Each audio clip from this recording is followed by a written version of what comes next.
Arotstapa kamitsiny sera zay toy izy antsika atao anatin'ny pejy vovô makasika andra corona ndray atato no andeha ataontsika jidy tena cause fa tsy oeraoera fizarana vaovao le izy frera fa any mitsy ary mifona dia raha akaiky mipejy sotara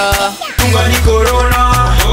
tsy midiatrandro deo collapse de mivoa video anay andanina arawa vatka zero leka